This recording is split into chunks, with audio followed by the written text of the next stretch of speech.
All right. My name is Ben Burgis. This is Give Them an Argument. I am joined once again by Dr. Kuba of the Deep State.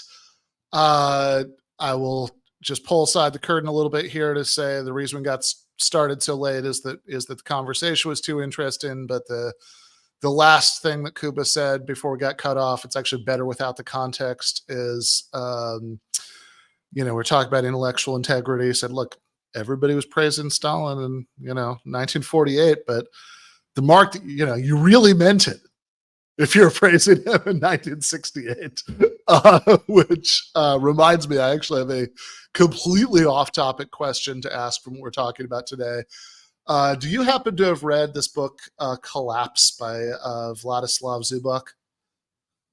No, I haven't. I read the same title by Jared Diamond, but Fair unfortunately, I don't think that when you translate even Jared Diamond into Russian, you end up with Stanislav. Yeah, fair enough. I actually just finished that book.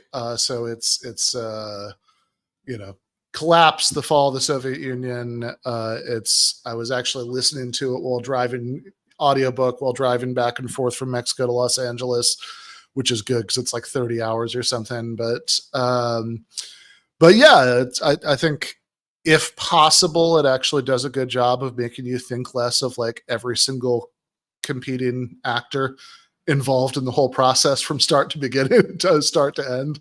So, in that sense, at least Yuganov doesn't end up coming out like a misunderstood hero. No. Nobody comes out looking like a misunderstood hero.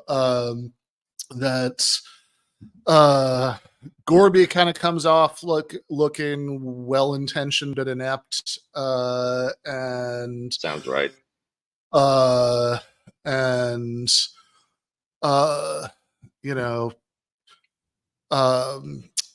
Yeltsin comes off looking let me guess, somehow both like cynical opportunist and completely naive.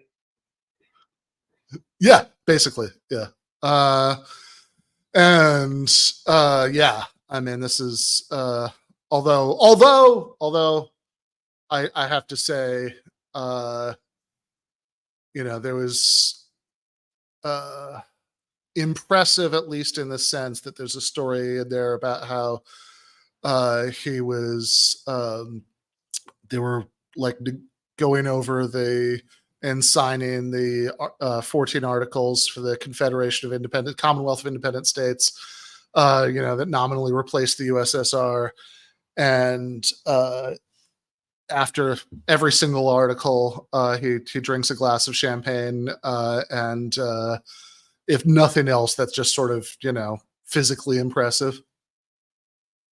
He's got a bit of Christopher Hitchens, but just the drinking culture.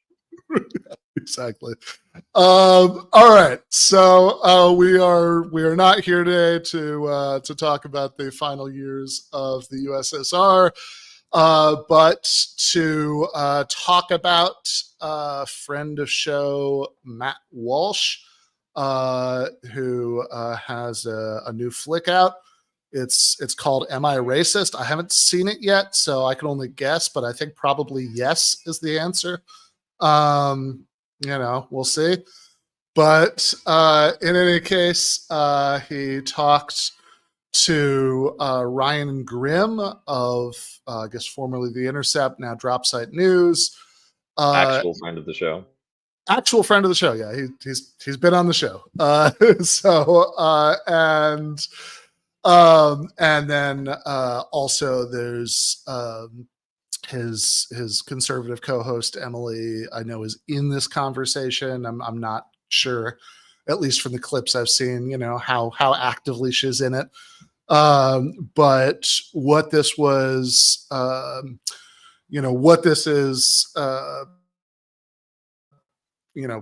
widely distributed clip from this whole thing is Ryan filling in Matt Walsh about some of the history of Haiti and how conditions there came to be, what they are. And I guess Matt, in that context, seeming to back down very quickly. But yeah, let's see. I'm looking forward to watching the whole thing.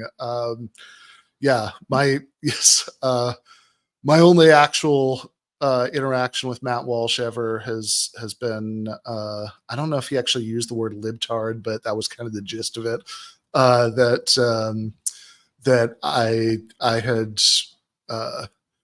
I had criticized he'd like posted this thing about how the airport was so nice in Singapore, and he seemed to be suggesting that this was like linked somehow to the fact that they cane people there. And, I thought maybe it had something to do with, spending money on infrastructure. So we went back and forth a little bit about that. And he seemed upset, but anyway, that's my not very interesting Matt Walsh story, but let's see if this part let's see if this conversation is better than that. And yes, Dr. Kuba of the Deep State does sound a bit like he's an emissary from a dwarven kingdom or something like that.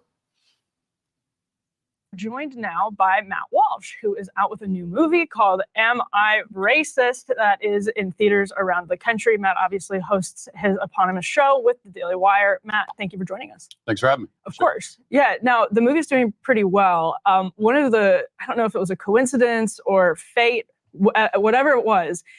As it happened, when your movie was released last week, everyone was debating whether a very particular post on social media was racist. So we thought we would play a little game of Was It Racist? With Laura Loomer's infamous curry tweet. If Kamala Harris wins, the White House will smell like curry and White House speeches will be facilitated by a call center. And the American people will only be able to convey their feedback through a customer satisfaction survey at the end of the call that nobody will understand. One of the interesting things about your movie, which I really enjoyed, Ryan might have something to add on that, we might disagree on it, I really enjoyed it, is getting to the bottom of the the industrial complex that's been built up around race relations that often will advance this silly, incoherent, elite definition that used to be prolific in academia and then leaked out into the rest of the world. So by the sort of definition of racism that you're challenging in this film, is that Laura Loomer tweet racist? And then by the kind of definition that you're trying to promote of racism, which maybe you have a way to explain it, I would define, I don't want to put words in your mouth, as just sort of like genuine discrimination based on this belief that people of a different race are somehow inferior. Yeah. Is this post-racist? I mean, by the definition advanced by, the DEI industry, it certainly would count as racist. Right. I wouldn't call it racist. I think it's just kind of a dumb joke. Mm-hmm. Not very, very helpful joke. And also, by the way, I like Indian food. So I think when things smell like curry, I'm a huge fan of curry personally. So I don't see that as an insult. But look, someone engaging in stereotypes, it might be insensitive, it might be unhelpful politically, but it's not necessarily racist. In fact, I would say it's often not racist because to me, what racism means is that you hate people of another race and or you think they're inferior to you in some way inherently because of their immutable characteristics. So that's racism. And as long as you don't feel that way about another race of people, then you're not racist. You might have stereotypical views about another group of people. Everybody does, but it's not automatically racist if you don't also harbor that ill will towards them. And as far as whether or not, so the real answer is that with the Laura Loomer tweet, I wouldn't say that it's racist. The only person who can answer whether it's racist is her. We'd have to ask her, well, do you hate people of Indian descent? Do you think that they're inferior to you in some way?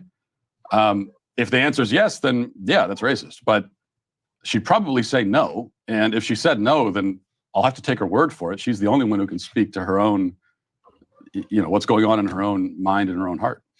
Although she's a Trump supporter, she wants Kamala to lose.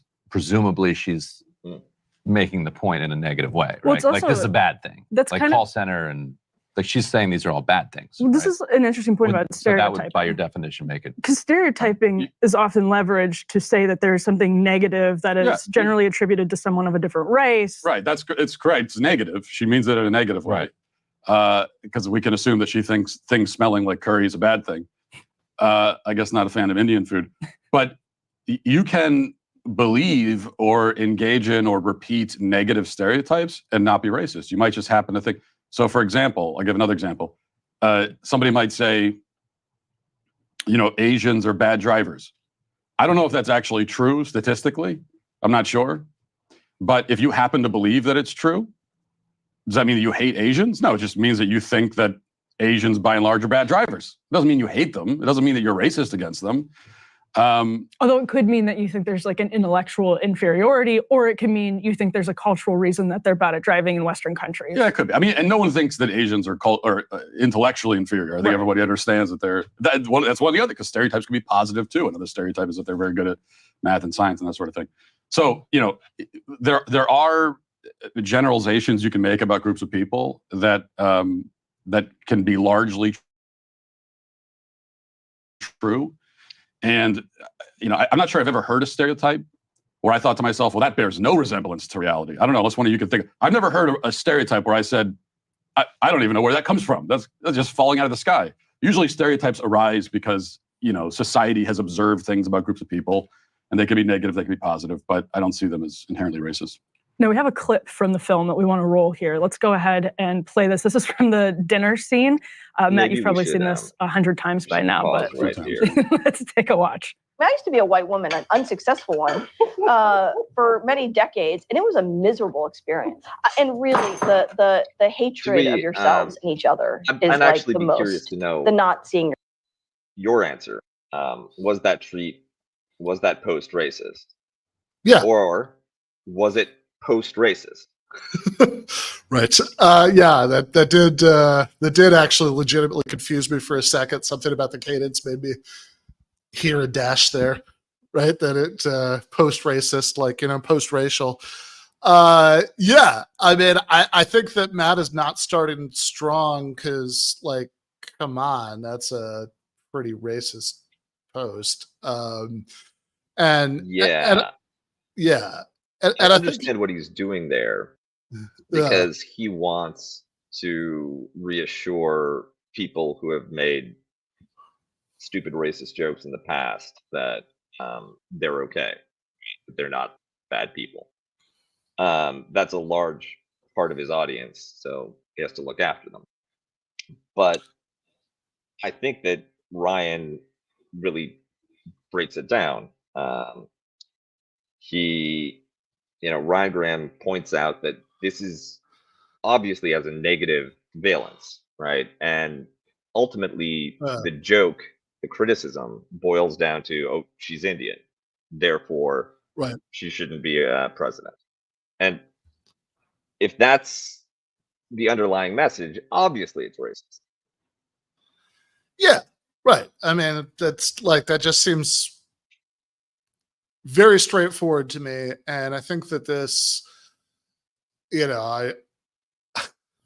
as I said earlier, I have not watched the film, but from what I can tell about his gimmick here, it kind of gets to what frustrates me about this sort of phase of the Matt Walsh story, where he's doing this movie. He wants to take on the whatever he said earlier, the race relations industry, all that stuff, which is that, look, it's not wrong to say that there's often a sort of bizarrely, I don't know, inflated or deflated. I'm not sure which one pick here, but like there's often like a sort of weird way that the word racism is used in DEI-ish sorts of contexts that's silly, that doesn't really track what people mean.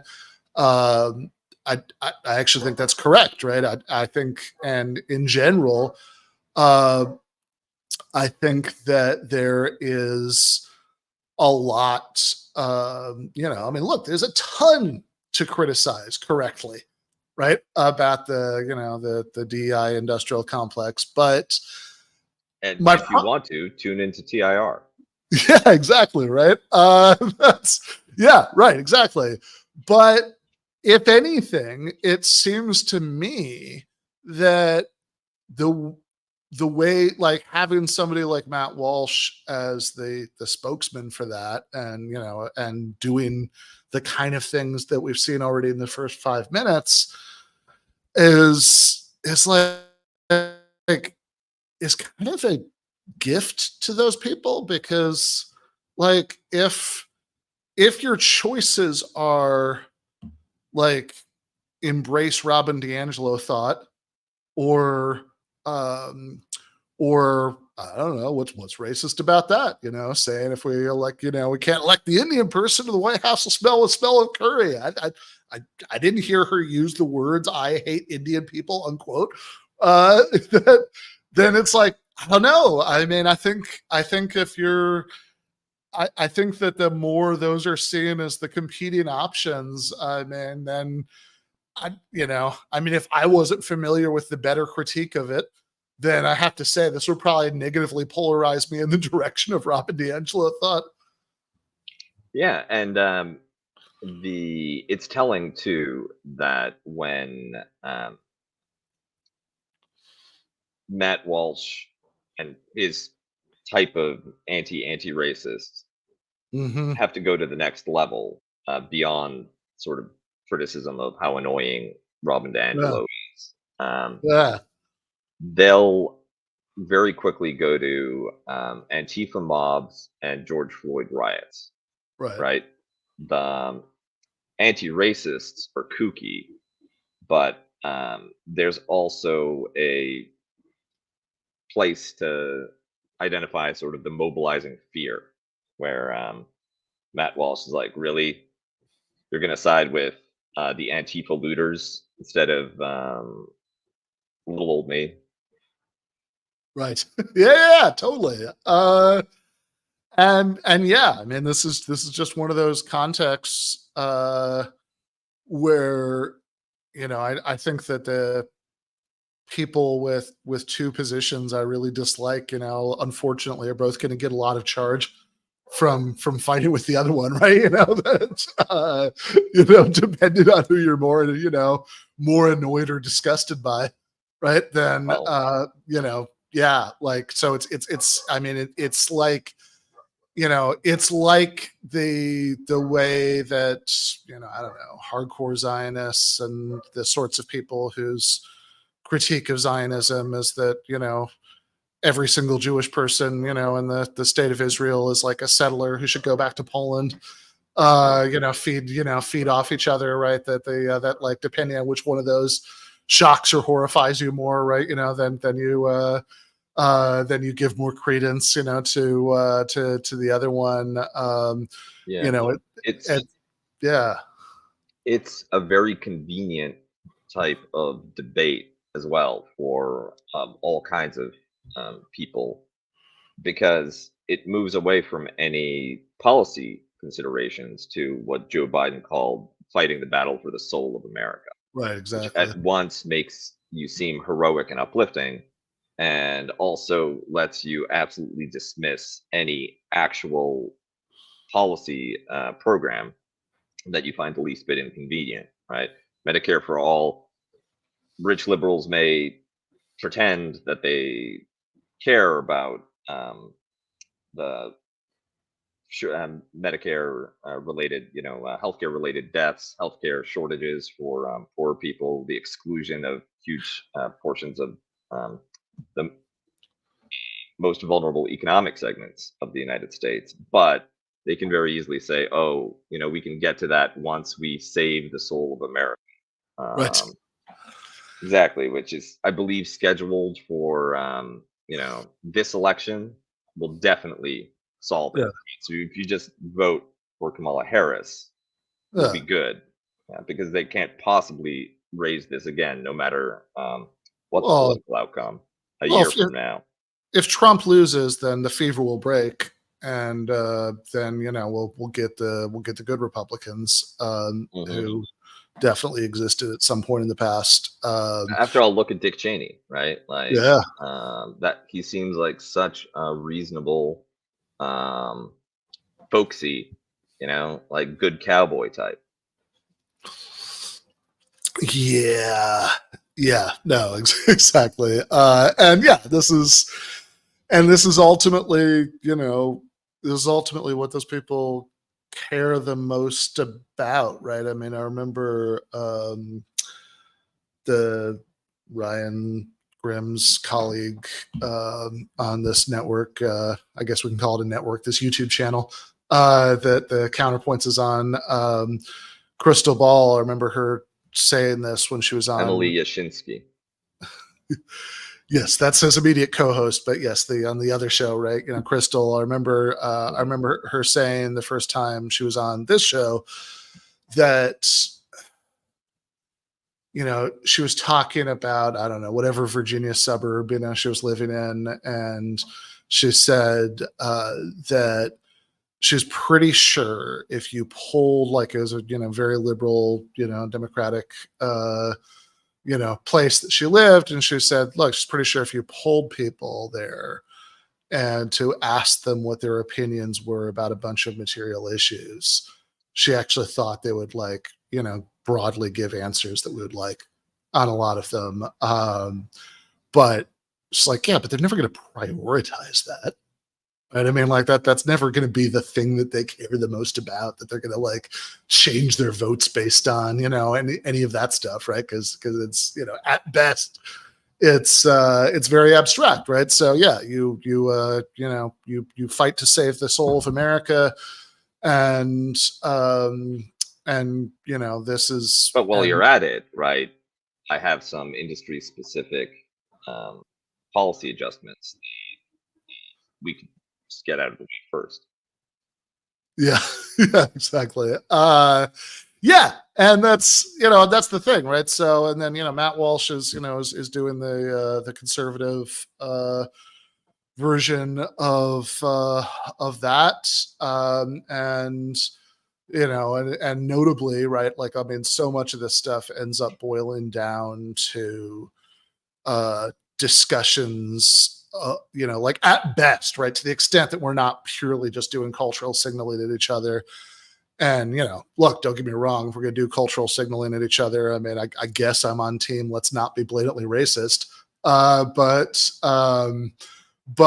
to the extent that we're not just doing that, right, so much of this stuff ends up boiling down to arguments about exactly how upward mobility should work, right? That should it be done in a way that that focuses on making the ruling class more diverse, or should it be done in more of a just accepting the frame of the people who say this, right, more of a straightforwardly meritocratic way,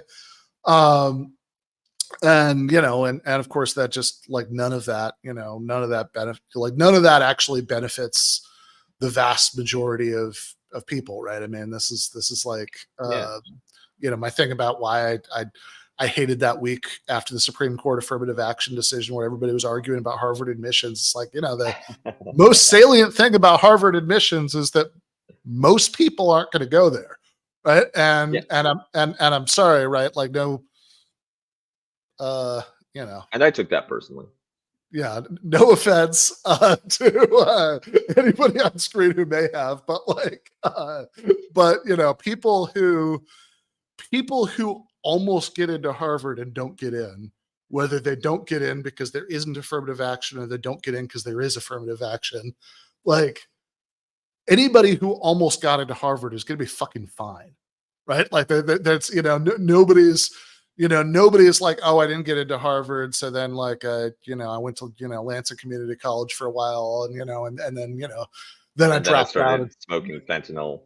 Yeah, exactly, right. Like, that's not those aren't the choices that face anybody. Like, and I just don't feel that bad for anybody because they had to go to Brown, instead of instead of Harvard, but those are the stakes.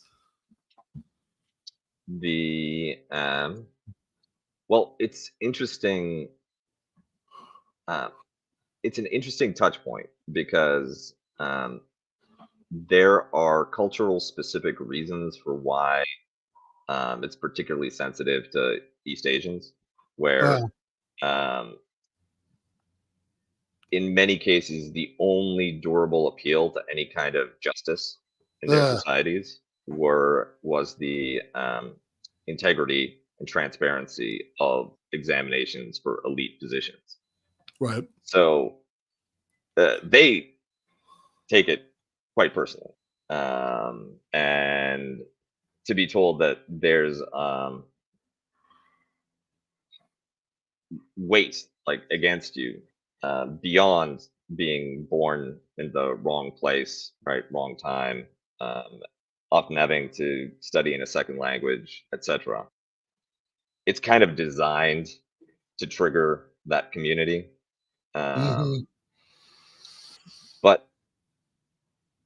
I agree with you completely, as sympathetic as I am to their frustration, right? Like, part of it you have to recognize is that a lot of Asian Americans, they're, especially recent immigrants, they have excessively rosy visions of the United States. Right. They internalize notions of rule of law and fairness, and often, right, like with a unfavorable black and white view of their home country. Right. And then this is how they discover that, oh no, it's just as shitty here. In fact, from your perspective, maybe a little worse.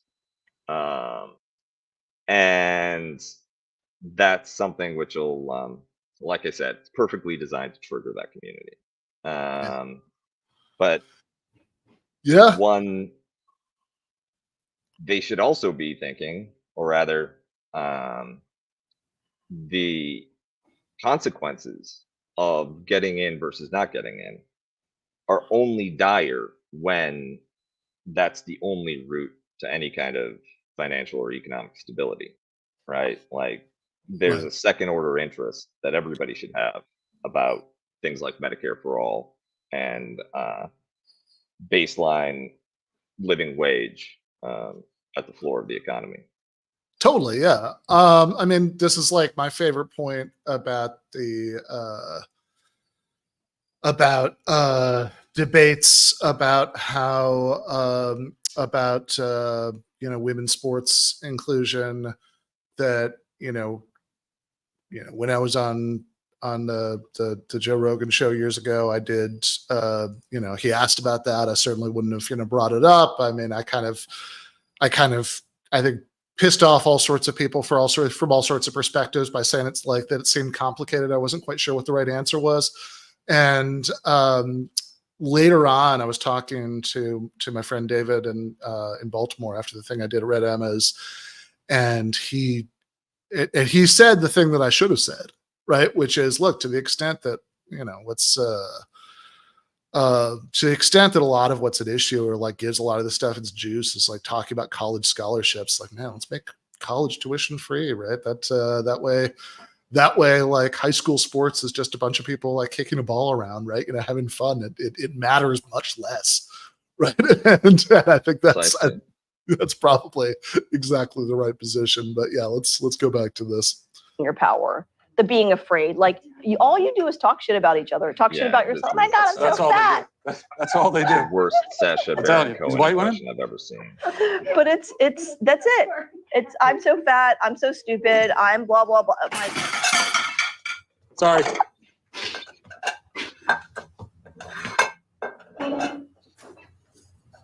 Your kids are watching you.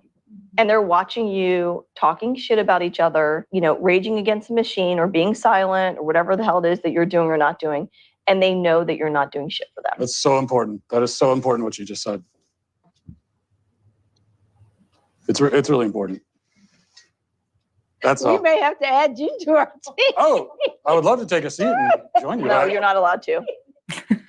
How'd you get the cameras in there, by the way? Like, set that up for us? Yeah, they're not hidden cameras. Obviously, they're like Yeah. cinematic level. Yeah, Yeah, I absolutely. appreciate everybody that, knew they were being. Everybody's mic'd Ryan up. Grimm's Everybody's first mic'd. step to just Everybody knew they were blow up being. the entire model. What do you say? I appreciate that Ryan Grimm's first step is just to blow up the entire structure. This is not hidden camera. It's not fly on the wall. Everybody was mic'd up. Right? Right. Performance. And Yeah. now, what are the lies that you told them, Matt? Yeah, right. No, exactly. Yeah, that is actually kind of perfect. Filmed, and they thought they were being filmed for a documentary about anti-racism, which they were, because that is what we made. True. So we, that's what we told people. We're making a documentary on anti-racism. And did they know you were involved in it? Probably not. Probably not. So they're like this. So this waiter, like they didn't know that the waiter was part of the film. No, they didn't. They didn't. But they knew you had to be mic'd up because everybody in the kitchen and everywhere else had signed the thing. Is that how that worked? Or? I don't think they knew that I had a mic on. And we try. I wanted to sit at the table at the Race to Dinner and be a part of the conversation, but we were told that they only accept women to be at the table, which I thought was interesting, because then our next question is, well, what is a woman? Which kind of harkens back to our first film. And you later do sit down in that scene. Yeah, well, I kind of invited him. I earned Right. my seat at the table. Right. I invited myself to be a part of the dinner, and I felt As a great. man does. It's painful. Yeah. Yeah. Yeah. Did a little mansplaining to the women, and they seemed to really enjoy it. It's weird to me because they famously, I guess it's not so famous, but they back in, this was years ago. I think this was pre-COVID. There was a podcast called Femsplainers that Danielle from Crittenden from, and Christina Hoff Sommers hosted, where they had a similar experience with Syra Rao over the Race to Dinner stuff. And you'd think they would be way more careful, but it seems as though maybe they let their guard down. I don't know. Yeah, that is. Of course, I get this question all the time. It's like, how did they not recognize me, or how did they not ask more questions? And I guess I don't know the answer to that question, but I do think that the answer I generally give, I think is correct, is that a lot of these people live in kind of a bubble. So number one, they're not as aware of, people outside that bubble as we assume they are. So me, as someone in conservative media, I'm actually outside of their bubble, which is weird to me, because I know everybody in liberal media. Because I want to know what they're saying. So I kind of assumed that they do the same. You're familiar with Ryan Grimm, noted liberal journalist Ryan Grimm. So he's right about 12% of the time, which I appreciate. I'll take that. I think that but they're kind of in this interesting. Yeah, I think it seems extremely plausible that he's lying about that. Yeah, I expect that they went out of their way to conceal the fact that it might be anything to do with conservative media. And frankly, that's what Sacha Baron Cohen would do, right? Like when he was doing his Borat clips, there'd always be a cover story in order to catch the subject's guard. But Matt probably doesn't want to admit that, because it feels a little. Is it James O'Keefe, the Acorn guy? Right. Yeah. Yeah, no, totally. Look, I think that, the problem here is like the joke in Borat was never, look, what if people I don't like were just trying to talk to each other and then I was a dick about it. Right? That's not really much of a joke, right? It has to be, it has to have something to do with at least the way that they're playing off the character, and the way that they're perceiving the character. And in this case, this clip at least, it's more just like, well, he's interrupting pretending for the sake of argument that everything was as it seems here, which right off the bat, when you acknowledge, okay, clearly there are, big cameras from multiple angles, everybody's mic'd up, whatever. It's not at all what it looks like. That, people aren't just doing what they would do with the cameras off, but you happen to be there, right? But even if it was exactly what it looked like, it's like, okay, well, I mean, ultimately what's going on here? I mean, it's like you have people having, sure, a little bit of a cringy conversation, but then, he's just sort of interrupting and making noises and having a slightly weird vibe that people don't really know how they're supposed to interact with. And that's the joke, Yes. I guess. While also being kind of outlandishly looking, and without any sort of clear marker that he should be participating, right? It's weird to have somebody just interject in the middle of an intense conversation between your friends, and especially, frankly, in this climate where you've got like a bunch of women that are saying bitchy things about race relations. Right. You could see why there might be some sensitivity to everything that he's doing. Like the one commenter said that the point of shows like this and Borat is to try to get the subjects to show their ass, right? Like Right. to Sure. reveal, to validate what you've always suspected, often. And at least in any of the clips that I've seen with this segment, no, it's just him trying to provoke them and them not being provoked, but being annoyed. Right. Yeah, no, I think that's exactly right. I also think that given that everybody is mic'd up, signed an agreement, big cameras They've been through everywhere. hair and makeup, for Christ's sake. Yeah, like when you get somebody, the waiter acting weird, surely everybody's first thought is like, oh, wait a second, is this part of the setup? Like I don't know what I'm supposed to do here. Is this the thing?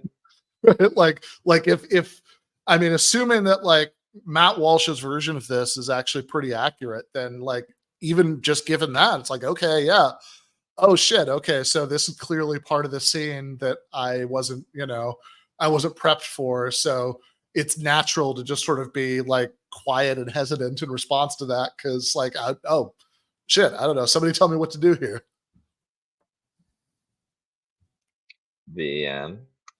And yeah, so let's see what gold Matt Walsh being a dick brought us. Bubble that they don't not only didn't know who I was, but also I think it was kind of inconceivable to them that they would ever find themselves in a room with someone who doesn't agree with them. I think it just never occurred to them because it's never happened before. Robin DiAngelo appears later in the film, and I think me sitting in the room with her was probably the first time in like 20 years that she's actually sat across the room from someone who doesn't already agree with everything that she thinks. Part of the 12% that I've been right about over the years, I think, has been that I do think this entire DEI industry is, a grift, and it's just milking corporations, and also that you've written about that. Yeah, and that it is actively harmful in the sense that when corporations, I actually do believe that corporations oftentimes internally do have racist structures set up within them. And also they all operate sometimes in racist ways.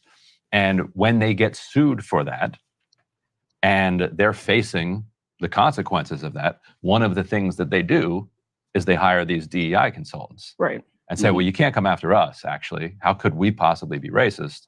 Like, we spent this money to bring these consultants in, and the consultants then cover for their more systemic racism to be allowed to continue without being interrogated. What it does is it turns the interrogation inward, where you say, well, these structures and these corporations can't be challenged. What we really need to do is look inside and find our own racism.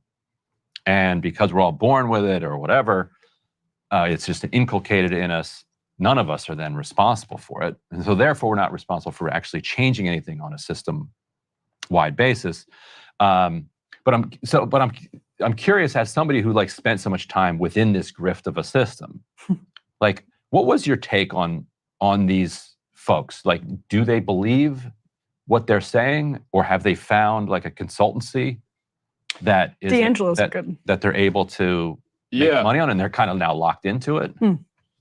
Yeah, it's well, the short answer is I don't know exactly if they believe what they say, but it strikes me that they probably don't believe much of it, especially the parts of it that are so absurd on their face. But there's a lot of money in it, as we discovered making the film, and then of course there's a lot of power and influence, and also there's it must feel very, very good for them to be consulted as these kind of moral experts, and so that's what they get out of it. So it's actually not very complicated. That's why they're in this, because money, power, influence. Right, it's a tale as old as time. Now, on the other hand, you've got, so that's like the Robin DiAngelos of the world, selling the books, making millions of dollars. But then you've got the people that are actually buying the books and who are going to the race dinner and going to these seminars that we kind of crashed for our film. They're a more interesting case because they're not getting any money out of it. They're spending money, and they're not getting power influence out of it. So for them, I think part of it's like a virtue signal. They want to be able to tell their friends that, hey, I went to a race to dinner and it was so life-changing. But then most of it for those people is that I think they actually do believe it. It is speaking to something. There's like something going on inside them. I don't know if it's just like a kind of guilt or something that they carry around. And a lot of them are secular. They don't have religion. And so this becomes kind of like a replacement for religion. I don't know if that's part of it. I think it's probably part of it. Yeah, I feel like those people have kind of correctly identified that they were raised in a society that still does have racism as part of it. And as I think any it's multicultural society always will. Yeah, To well, some it's extent. it's their way of kind of this trying to baffles confront me. it. I think it's ill thought out, but I understand where they're Actually, coming from. my biggest But what I would say to- blind spot is where Yes, there's still racism in someone like Emily Yashinsky Uh, comes at this from, right?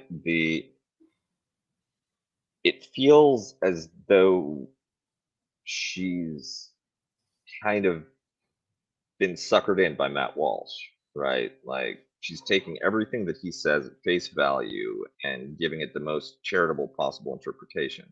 Right. Which makes me wonder, like, what's her deal? Is it just a kind of unexamined sort of ignorance about where Walsh style identity politics end up, or what exactly? yeah. I mean, I think that, I think she's a conservative.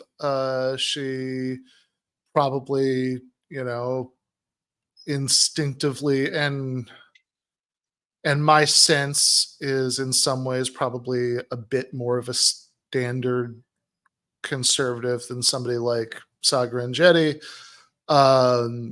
That, I mean, I'd spent a lot less time watching her, but that'd be, that'd kind of be my guess, at least on sort of cultural issues, that she has those views. And yeah, I think that, she's been doing this show with Ryan Grimm for a long time now, for, at least a little while. I think that she is, I think that she sort of knows enough to, be nuanced, has some sense of what, leftists are going to say in response to things, etc. But also, like, yeah, I think on some level, she probably just buys it. I really wanted to end this with a joke about, what she smells like, but I guess I don't know what you people eat.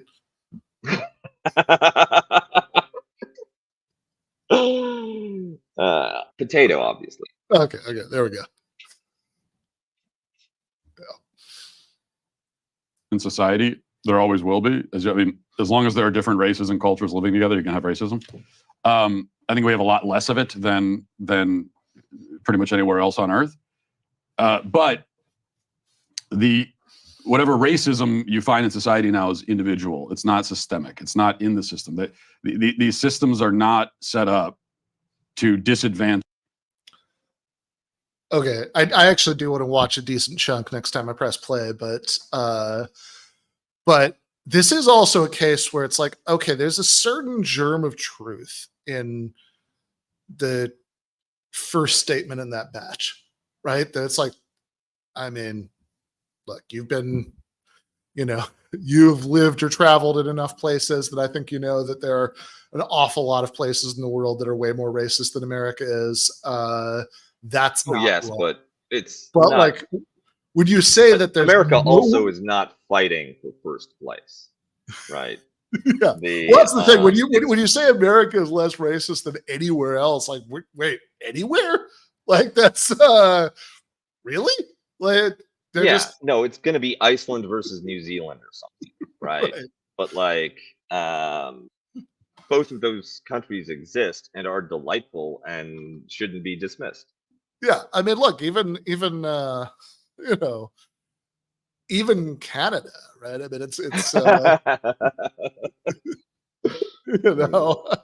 Yeah, even the degenerate former British colony of I don't know. I spent a lot of time in Canada. It's not obvious to me that it's any more racist than the United States. that is a safe statement to make. And it seems at least plausible to me that it's a bit less, So, Yeah.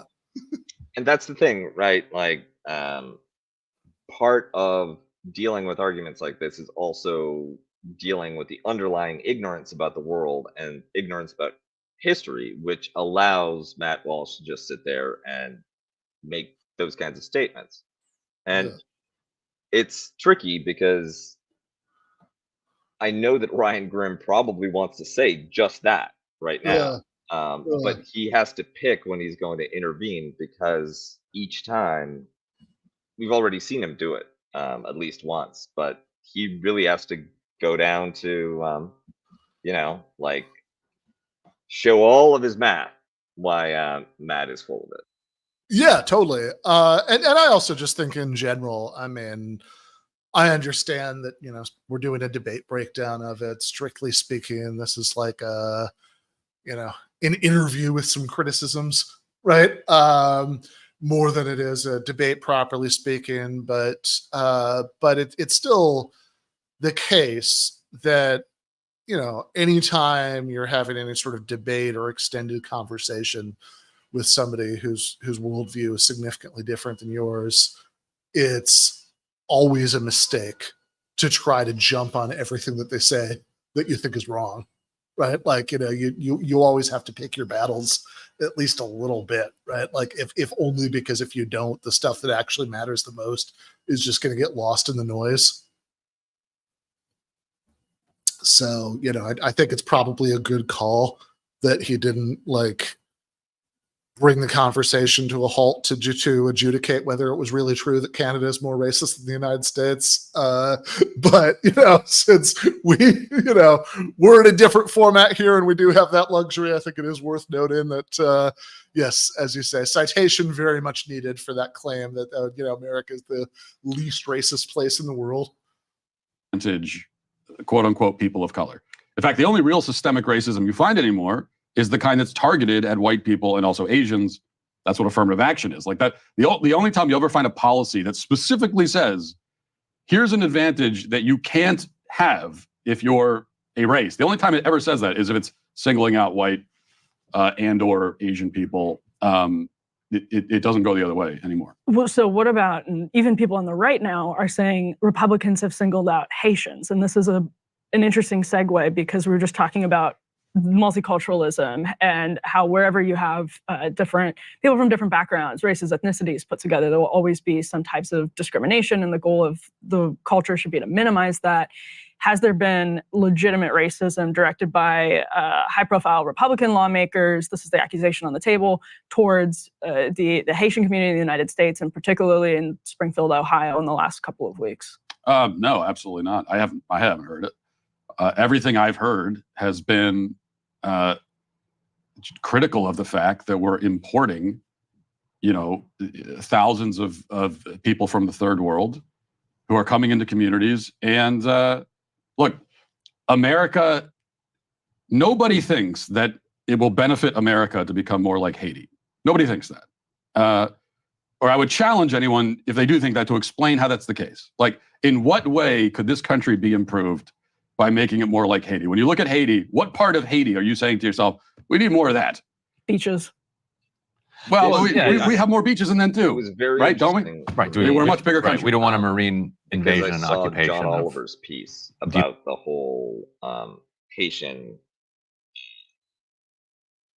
Springfield, Ohio affair, and many of the facts directly contradict Walsh's narrative. The Haitians were settled there because there was a significant labor demand from meatpacking plant in the area, and they've been singled out as. And I realize that this is deeply problematic, but as excellent employees for the company, right? The company encourages them to stay, wants them to stay. And there hasn't been particular hostility towards the Haitian community there until this disappearing pet story went viral. And now it's attracted people from especially far-right groups, anti-immigrant groups, that see this as their opportunity, their Waterloo.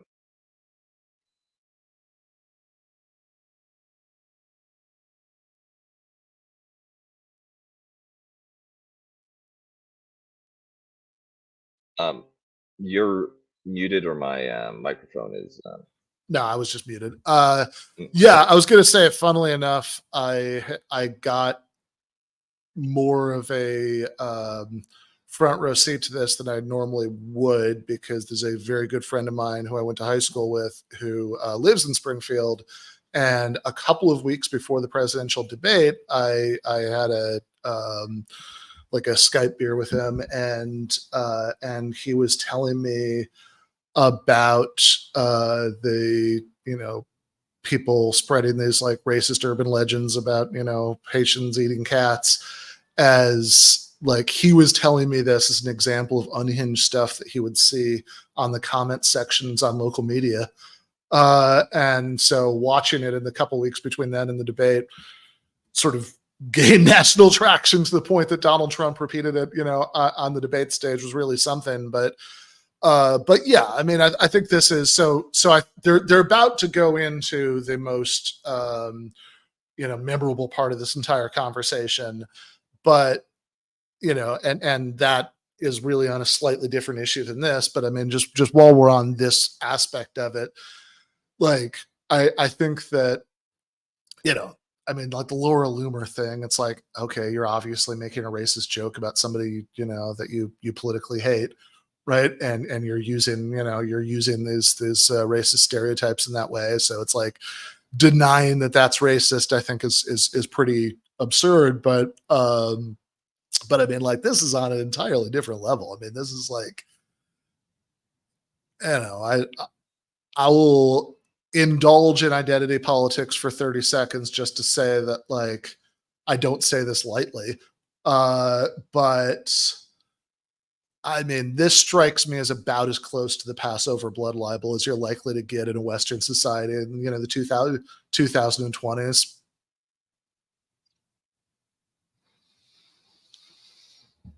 I mean, this is really vile. Like, saying that, claiming. I mean, apart from like all of the other like sort of normal political stupid shit, like saying, oh, they were dropped here as if there's like some federal agency that assigned them all to live there. That I don't know. I mean, like interviews I've seen, people will say, well, I moved here because I knew a lot of people who lived here and I had a job lined up for me. And, this sort of thing that's like, yeah, I mean, immigrant groups often cluster in particular places. Those places you try showing up somewhere and not knowing anyone. Yeah, right. I mean, of course, right? Like, that's anybody would, right? That, so, and, those places are not always necessarily major cities. I mean, when all those Germans moved to Wisconsin, it's not like New York City didn't exist, right? Like that's, like population patterns are more complicated than that. So, I think that there's, so it's like all of that's just like the regular stupid shit, but like, but like spreading that kind of demented fear mongering that it's like, oh, these people are who you think are racially different. You think are religiously different. They're really not. They're like overwhelmingly Christian, but whatever. You think of as like in the collective imagination of people who say stuff like this. They're all. It's. I hate to feed into the notion that culture is upstream from politics, but it's Papa Shango, right? Like if you want to know what the ugliest stereotype is of any particular group, just look at the heels on WWF, right? It feeds into right in the background. There's voodoo, violence, blood rituals, gangs, right? It's designed to trigger the greatest possible fear playing on all of those troops. Yeah, right. Says the guy who incidentally, or rather, but this would go with Matt's original position that it's possible to have pet-eating stereotypes about an entire nationality, and that doesn't make you racist in the least. Yeah. Yeah, right. Exactly. I mean, it's such a just spectacularly ugly and over the top form of racism. Like if it, it's the, I think in America in the 21st century, for both better or usually worse, but in this case, maybe better, it's really hard to get people to like come outside in groups.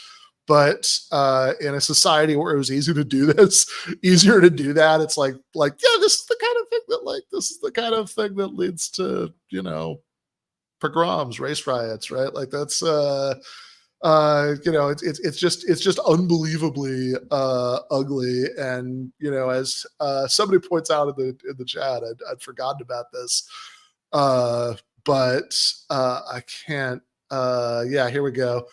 Matt Walsh did a 15-minute segment calling Kamala a racist for jokes about white people and tacos.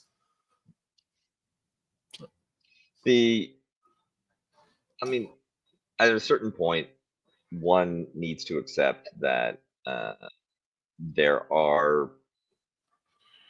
great deal of people who are producing intellectual content, which is or media content that is supposed to be informative.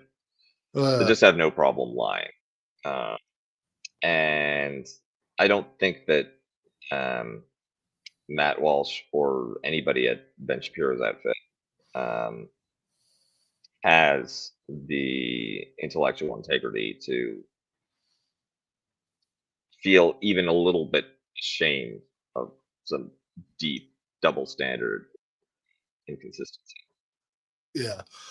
Well, we are, as I said, about to get into the money section here of the conversation, and that's because what Matt has just stated is the assumption that it seems to be very popular on the contemporary right. I've talked about this before. I'm not going to go on and on about it here, but it's like it became very clear to me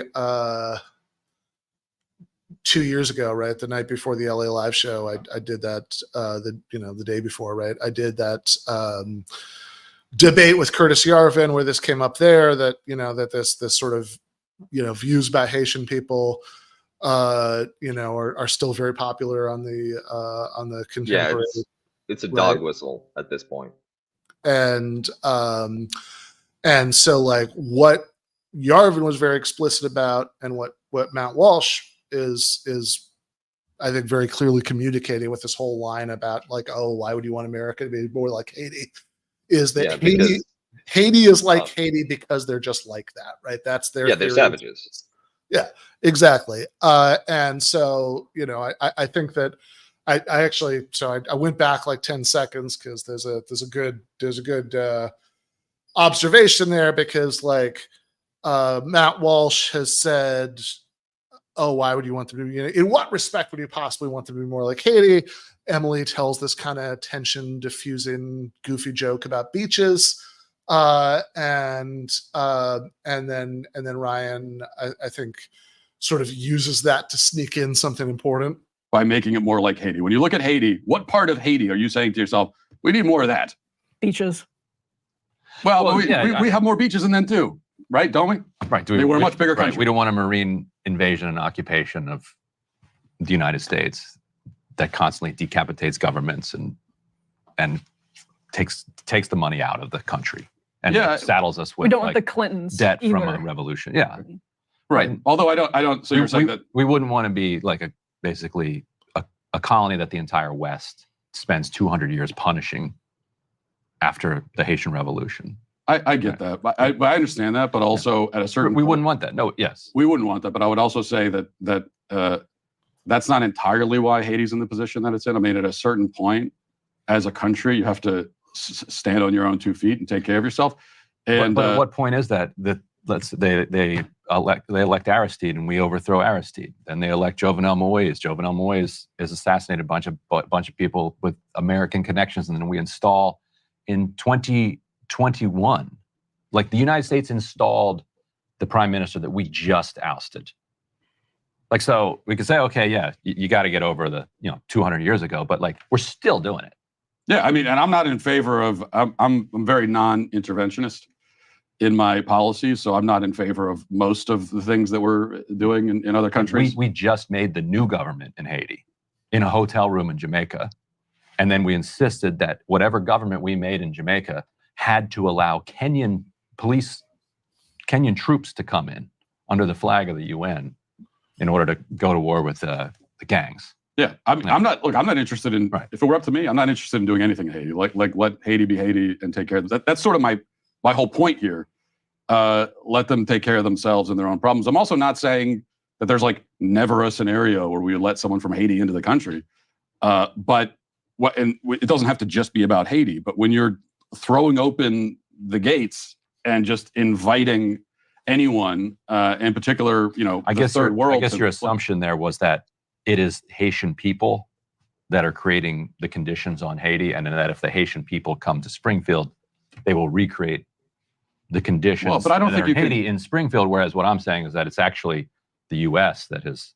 I don't think you can entirely put it on largely, but it's still a country comprised of people, right? But without its own autonomy. But you can't. I don't think you can entirely put it on the United States. Like the Haitian people have nothing to do whatsoever with the state of their own country. Nothing. I mean, I think that's a bit absurd. I'm perfectly willing to. This as is I actually said, a point that agree kind of that a lot of the among especially the further right you get and towards this the real genetic inferiority rhetoric. So is the problem with the Haitians that they are an insufficiently sort of submissive people and haven't like gone along with the program in order to become like, I don't know, Japan? Or is the problem that they aren't effectively warlike enough to have conquered the Dominican Republic and, fought wars over the Florida panhandle? And therefore, that's where they fall short, right? Like, it's not even clear what Matt is implying that Haitians can collectively do about the circumstances of their country when, as Ryan Grimm keeps pointing it out, the political meddling and occupation persists to this day. It's not that Haiti ever had a period of genuine independence where it could plot a developmental strategy. Yeah, no, I mean, this is my favorite thing to point out here is that the reverse reparations that that Haiti had to pay to France after the revolution, for the lost property, and which was then transferred to a U.S. bank after the after the U.S. occupation there, wasn't completely paid off until 1947.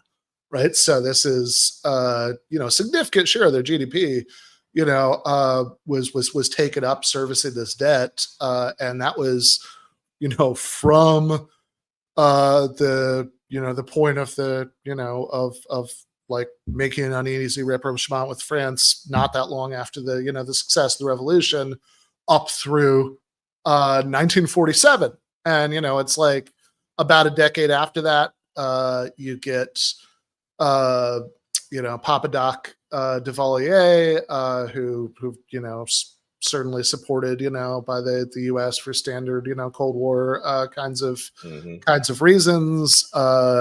So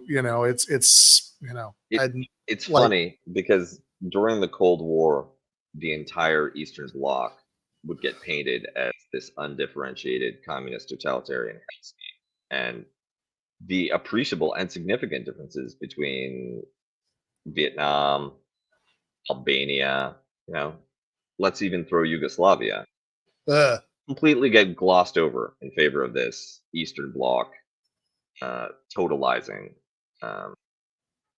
image.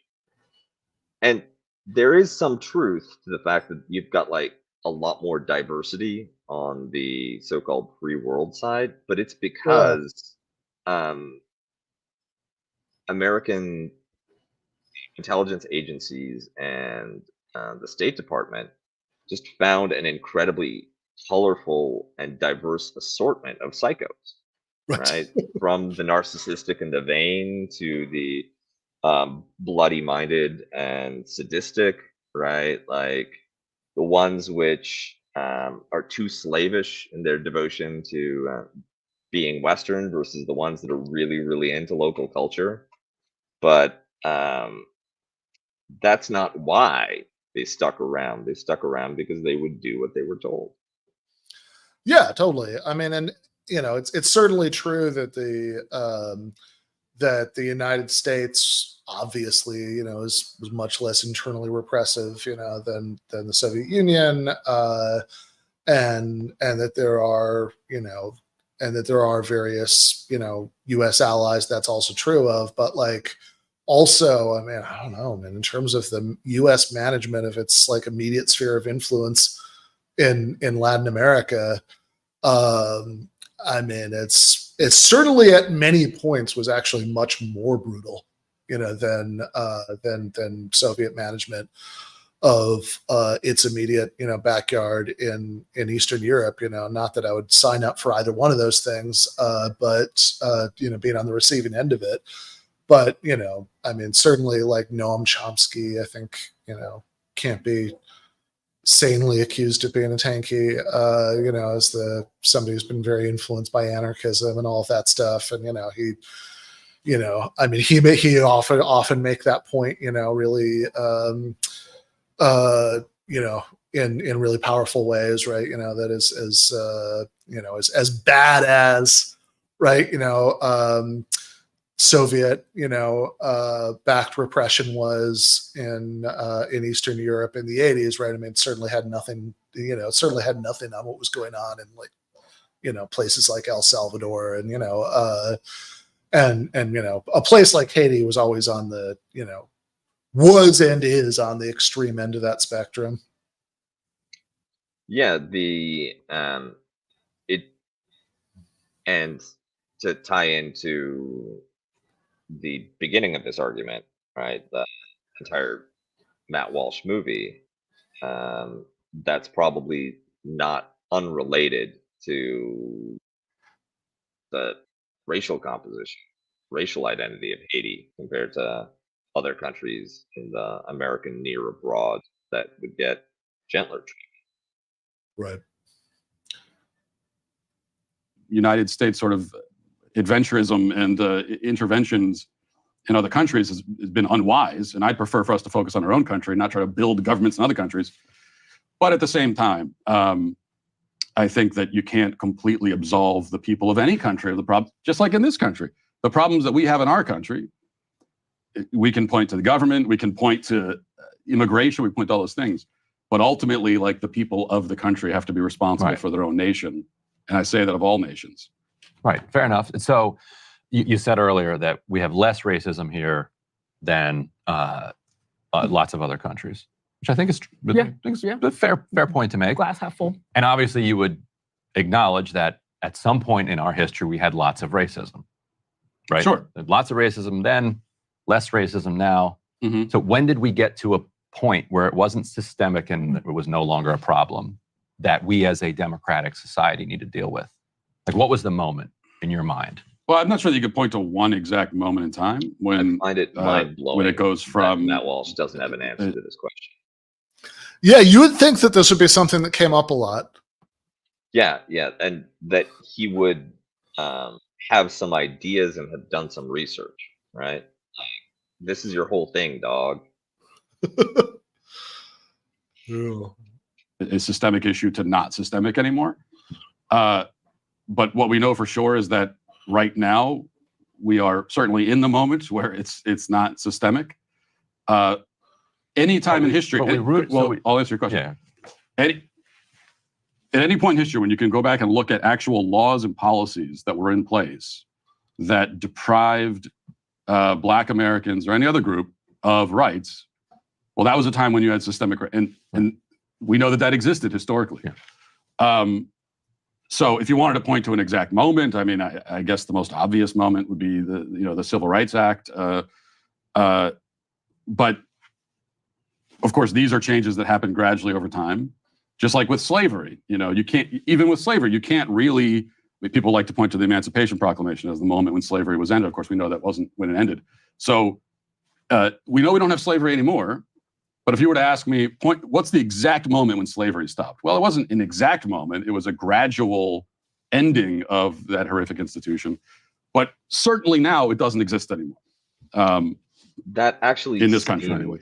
And that seems a weird point from Matt Walsh, because his entire thing here is going to be insisting on very literal reading of any policy, looking for a specific,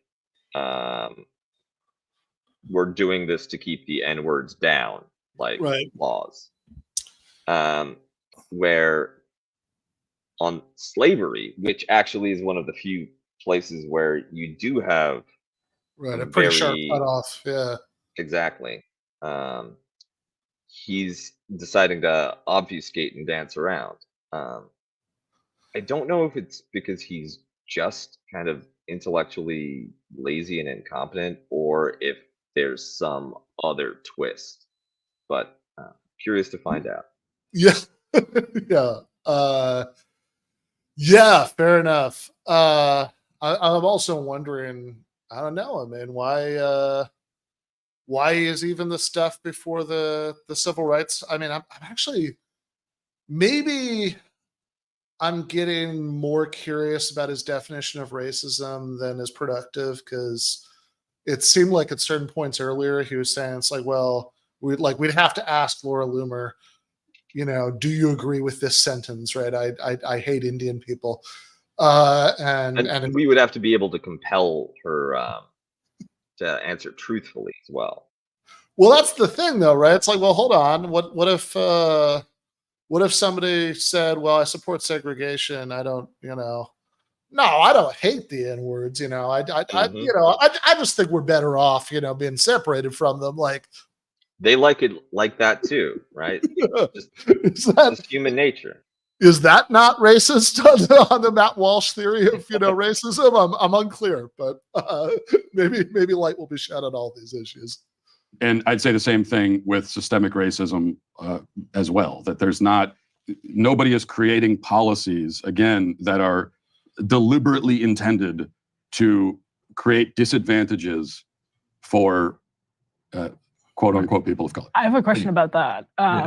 a lot of conservatives will say there is one policy, and this is, you're about as anti-abortion and pro-life as it gets. A lot of conservatives will say a remaining institution of systemic racism is abortion because it disproportionately, as conservatives make this argument, affects Black children and Black families. Is that an example of systemic racism or racism, period? And I think it's a mistake when conservatives make that point, because I think conservatives are very desperate to be able to do the whole thing where they turn back on Democrats and say the Dems are the real racists. Yes. And I just think that's a lame move, and you're trying to use the left's own language against it, which I think it doesn't work because you're accepting sort of their premise. So what I'd say about abortion is, no, it's not systemically racist. It does disproportionately impact the Black community, no question about it. But does it exist for that? Really, is Planned Parenthood, is that why they exist right now? Because they want to kill Black babies? No. Planned Parenthood exists because they want to kill babies, and they don't care what color the baby is. They just want the money that comes from it. But it just so happens that ends up disproportionately impacting the Black community. And this goes to the disproportionate impact thing, which I'm glad you brought that up, because that's usually what's used to support the theory of systemic racism, is they say, well, but these policies disproportionately impact certain groups. Okay, they might, but that doesn't mean that they're intended to do that. A disproportionate number of Black Americans end up in prison. Does that mean that that's why the prison is there, to put Black Americans in it? No. The reason why a disproportionate number of Black Americans end up in prison is that, unfortunately, a disproportionate number of Black Americans commit violent crime. That's just what the stats show. And right. So there's an argument that a system is what it does, and that claiming otherwise is just kind of hocus pocus, just magic. Like if a system produces a certain result, but you as an observer of that system say, well, actually, that's not what the system is supposed to do. Those words are just meaningless. What about and a system? The system just chews them up and spits them out and produces and continues to produce the result that it produces. Like, for instance, during Jim Crow, pre-Civil Rights Act, you've got laws on the books that are systemically racist, that allow for straight up racist results. When it comes design of the system was explicitly racist. Design of the system is aimed at producing segregated schools and low-income households. Low-income neighborhoods that are predominantly or almost exclusively populated by Black Americans. Right? Mm-hmm. You then pass laws that reform those laws, that make it so that you can't legally do those things anymore. Yet the power structure broadly remains in place, and the results stay the same. You still have, broadly speaking, massive low-income areas predominantly populated by Black families, and you continue to have segregated schools. And so a person who was born into this country today, if they're Black, they're more likely to grow up in one of those neighborhoods, are more likely to go to terrible schools rather than good schools. They're more likely to end up in prison or in part of the system. And so you would step back and say, well, the system is still doing what it is. The system never stopped doing it. There was never a day from Monday to Tuesday to Wednesday that all of a sudden the system stopped working in the same racist way, which we acknowledge was racist when it was written into the law. Although the system but produces... now we pretend it's not because we struck through that one line. Yeah, but if we agree that you say the system is what it does, I'd probably disagree with you on that. What the system is intended to do is what it certainly matters here. But why? But also, why would it matter? What we intend a system to do? Like the system produces a robust Nigerian middle class, like people who come here from Nigeria. Tom Sowell makes this point. It's a point that's popular. So then that's a defense of the system. That's what I'm saying. Because that's what it does. Right. That's what I'm saying. So does that go both ways? No, because the intent of this. My point is that the intent, whatever you intend a system to do, is meaningless. Like if you intend for a house to have a roof and a second floor that is sturdy, but when you walk into the second floor, you fall through it. But that doesn't reflect on you. But that doesn't reflect on your anti-roof sentiments. Yeah, and also it doesn't matter. And also, but to use your analogy, if you walk into a house and there's a problem in the house, you can't automatically assume that it's the fault of whoever built the house. It could be, depending on the problem. But you also have to look at who's living in the house, who's supposed to be maintaining the house. And if you're living in a house and you're not taking care of it, and in fact you're mistreating the house, and it goes to hell. What if it's not? And then you turn around a and house so much as the hold of a prison or a slave ship?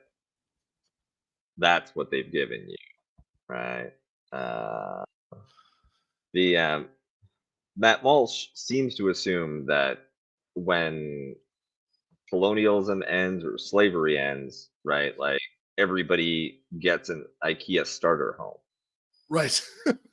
Right. Yeah. I mean, this is the crazy thing about his argument, because he said at 2 points, I think he used the word happens, right?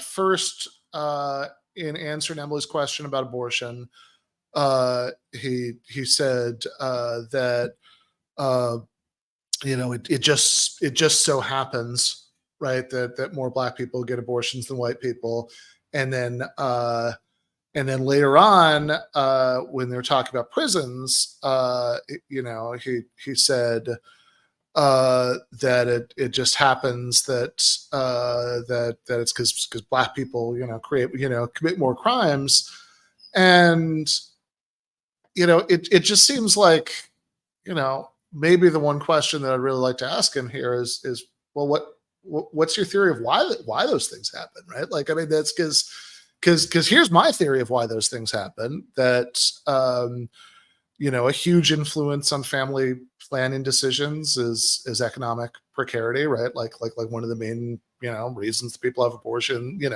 not the only one, and obviously I think I'm pro-choice. I believe in bodily autonomy, right? But like clearly, as a matter of the world as it exists right now, right, a huge driver of like people deciding to have abortions, they don't feel like they can afford to raise a kid, right? I mean that's just a massive, like, that is one of the biggest reasons why people decide to do that, is they don't think they're in a place where they can afford to raise a kid. And they think that if they can't take time off,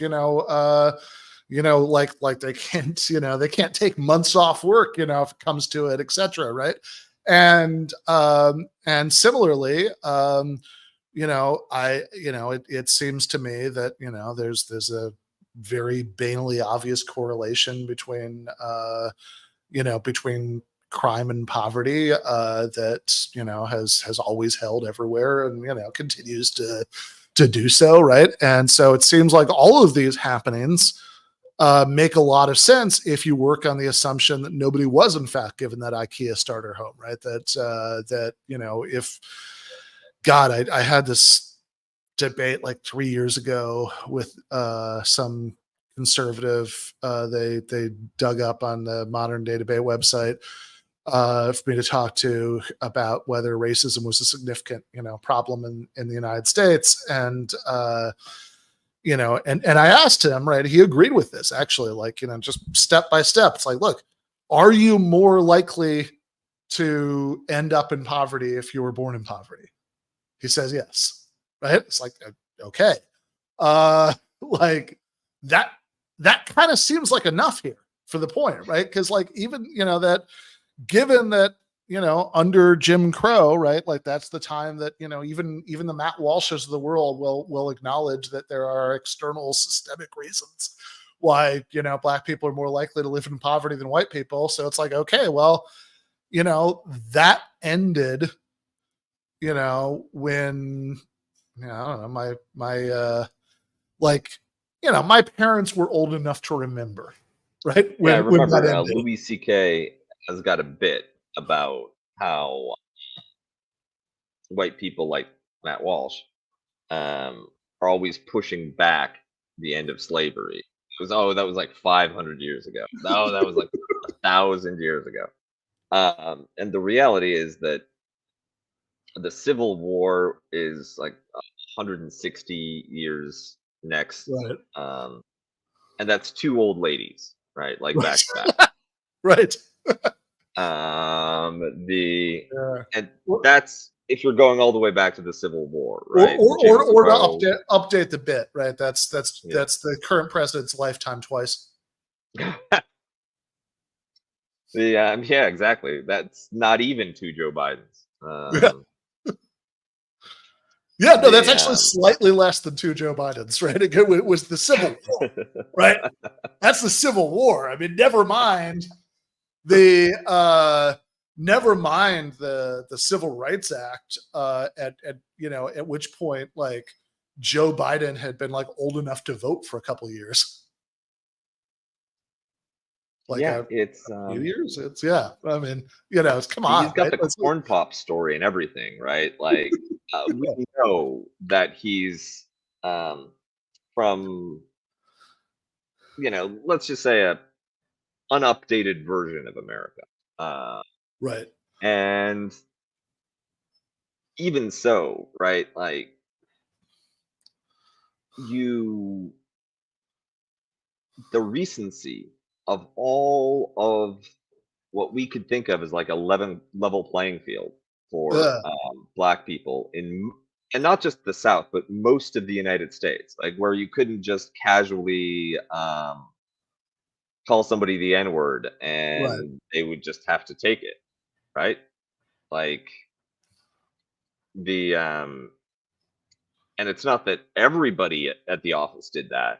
There was just 1 or 2 guys, but you couldn't touch them because like, and what you're describing is something that's like, to put a finer point on it, the fact that the guys at the office who would call you the N-word certainly weren't going to be like fired for that, right? Like, that's something that's true, for a long time after the Civil Rights Act, right? That like that didn't stop in 1964, right? Like, if anything, in 1964, that's when you like make it legally easier to get, racially mixed offices where those people have, have the scope to do their thing.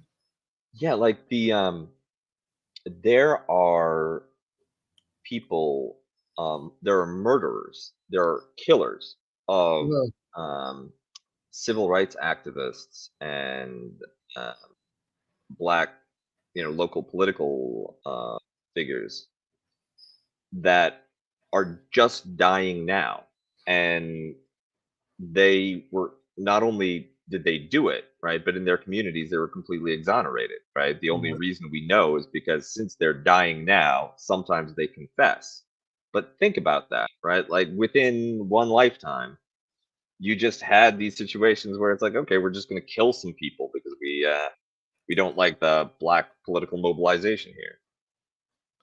Yeah, I mean, this is like, right. I mean, so you have 60 years ago exactly, laws being passed that make it illegal to just openly discriminate and make no bones about what you're doing.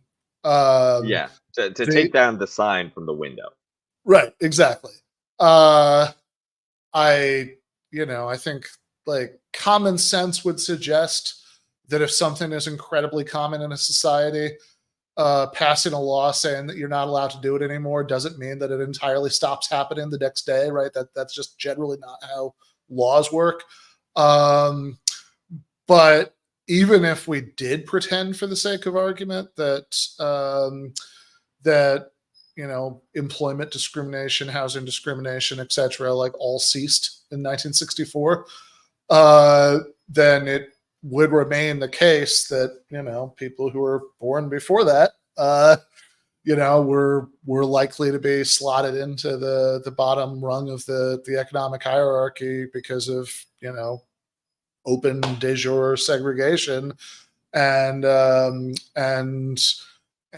like, again, for anybody, right, of any, I mean, no matter how it came to be the case that your parents live in poverty, if your parents live in poverty, that is also where you are more likely to end up than if your parents do not live in poverty. I mean, that seems like really hard to deny. So, like, even if like LBJ, had not only signed the Civil Rights Act, but he'd pressed the big button in the Oval Office that once you push it, it removes all the racism, from everybody's hearts, which for a variety of reasons, by the way, I don't think LBJ would have, pushed that button. But that button, even to this day, never been pressed. Yeah, right, exactly, right. But it's like, even if he had, it would still remain the case that it's like, yeah, obviously 60 years later, you're going to get tremendous economic disparities. And given that you have tremendous economic disparities, that alone is going to guarantee all of this stuff, downstream from that, right? And, it's just something that I think to, And if you imagine a version of Matt Walsh's position that had some basic intellectual integrity, you would want to grapple with that in some way. You'd have something to say about that. And it just sort of, I just get the sense listening to him in this part, he's kind of looking everywhere, but like directly at that fact. I also wanted to bring up something that Emily, the co-host, brought up. She started to counterpose, like, well, we've got the greatest Nigerian middle class. And there is a conservative rejoinder to arguments about systemic racism, which starts with the observation that other immigrant groups may start at a similar level of poverty when they come over. The Irish, Italians, like the classics, Jews, even. Right. Yeah. And then within 2 generations, right, your grandfather is a janitor at a company and you're the one running it. Right. And these kinds of success stories are used to imply that beyond the fact of poverty, which was something that early generation immigrants share with people born in poverty, Black people born in poverty in the United States, or white people born in poverty in the United States. But look at how quickly they shoot up. Well, it's a very different thing being a voluntary immigrant. Right. And the experience of immigrants is very different from people born in poverty natively in the United States, whites as well as Blacks, right? Yeah, there's also just a selection effect about who's going to come over in the first place. Yeah. And you also have more diversity inside ethnic ghettos than you do in areas with like large systemic American-born poverty, right? Because people are constantly, there's newcomers arriving, you're mixing because of an ethnic affinity, so you get to know people from all different walks of life. There's much less economic segregation, creates more opportunities, more awareness of how to do things. Not only that, but if you've gone through the immigration process, you've already gone through one terrible bureaucratic dehumanizing ordeal. So you're set for college applications, you're set for the job market, you're set for applying for Medicare or doing all of these other things. And I think that it's very important to point out that the experience of immigrant groups is going to be very, very different. And in a lot of ways, the reason that they can succeed is because of the features that allow them to escape from being systematically lumped in with native-born people born domestically in poverty. Yeah. I think all of that is right. I'd also point out that the whole thing about the Nigerians coexists. I mean, not that Emily herself was saying this earlier, but it is interesting to counterpose this to the idea that, lots of Haitian Americans means that the United States is therefore more like Haiti, right? I mean, why don't lots of, Nigerians coming over make the United States more like Nigeria, right? Like that's, that like perhaps under different circumstances people can end up living different lives, being more or less likely to be desperate, join gangs, etc., etc. Well, and it's another. It feels like the difference between. It feels like the reason that there's any civility in this dialogue at all is because of the co-host. She basically had to tell Ryan, "I want to get Matt Walsh on. You have to be nice." That seems right. And similarly, Matt is keenly aware that this venue, he has a semi-sympathetic audience, right? He's got 50% of the refs. So he needs to be on like good behavior.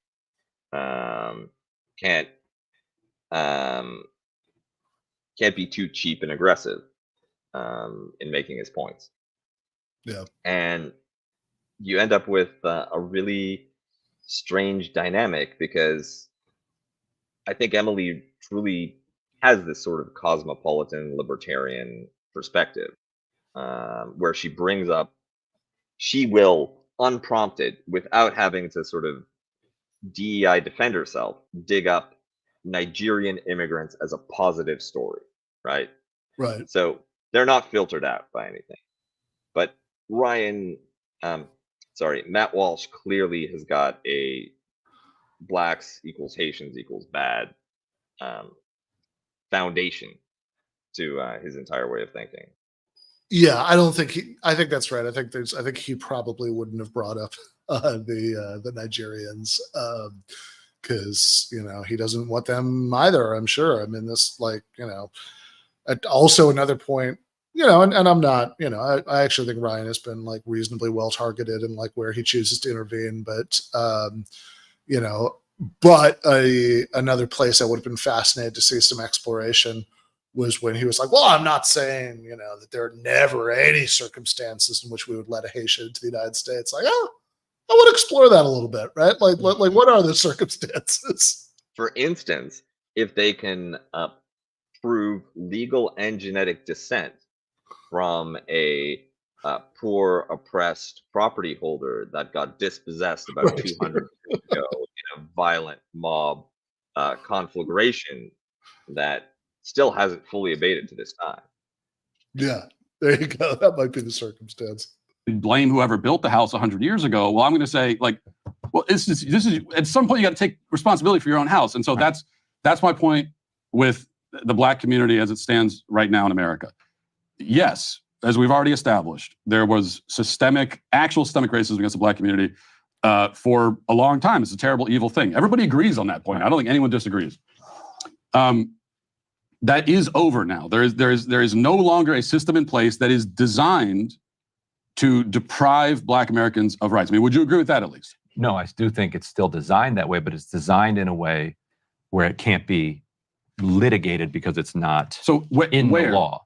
Okay, but so can you point to me an exact point of the system, an exact place in the system, a policy that is designed to deprive black Americans of rights? The same people that designed the system to protect the wealth of the upper class, in the 40, throughout American history, continued to be in control. Yeah, but now you're talking about class, not race. I'm talking about race. Right, but how do you disrupt class if you're so segregated by? I mean, how do you disrupt race if you're so segregated by class? Well, but I don't think you can bring class into this because I would agree that we could talk about class. I'll agree that there are elites who care about themselves and don't care about the lower class. I would say that those people are just as unconcerned with a white person in a trailer park in Appalachia as they are unconcerned with a black person in the inner city. Because it is class. We could talk about that. But my question was, because we talk about the system, it's a broad concept here. So let's narrow it down. Let's find a piece of the system that we can point to and say, well, this is designed to hurt black people. Okay, so if you go to Georgia, for instance, after they implemented school desegregation, what they started doing is saying, oh, okay, well, we can't legally keep Black people out of our neighborhoods or out of our schools. But what we can do is we can secede from our neighborhoods. You've been to the Atlanta suburbs? A little bit. Like every four, Unfortunately. like every four, Try to stay away. Yeah. like every 4 blocks for a long time, you had like new school districts, and they would be drawn. They would be just basically gerrymandered. Like they would know where the white people were, and they would gerrymander the school district so that only white people would be at part of. Yeah, this but you're going back to desegregation. No. This is what they're doing now. Like this is up to today. Like so, what they're doing is they're saying, okay, these are the new laws in place. However, we like our system of segregation and racism that we have here. So how do we hire the best lawyers? Is that about class? Or to show that, but it's also about race. Well, but I'm saying, do you think primarily in the minds of the designers of the system, are they actually discriminating intentionally on a class basis, or is it pretty race driven? I don't think that there's any evidence that it's race. I think in like an example you give, it's class, it's people wanting to avoid crime-ridden, impoverished areas. Not, maybe someone doesn't want to send their kids to school in a place that's high crime, there's going to be a lot of delinquency and everything in the school system. I don't think it's because the kids are Black, it's just because of that. And also the other thing is when we talk about, but at what point when we talk about school districts or the way communities are set up, here's another point that rarely comes up. It's pretty simple. You can move, right? So you can always move. I mean, if you live in a community where you're claiming it's been set up systemically to disadvantage it, I don't buy that. But if I did, I would say, well, you should probably move from that community. I mean, you can go somewhere else. There's no law saying you can't. And if there was a law saying some HOAs.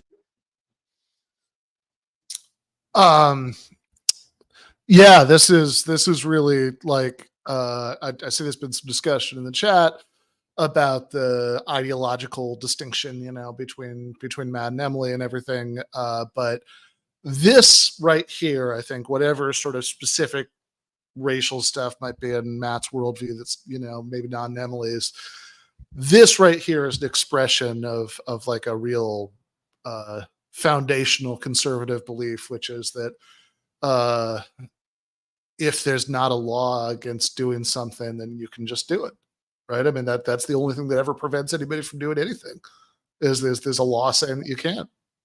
That's, yeah.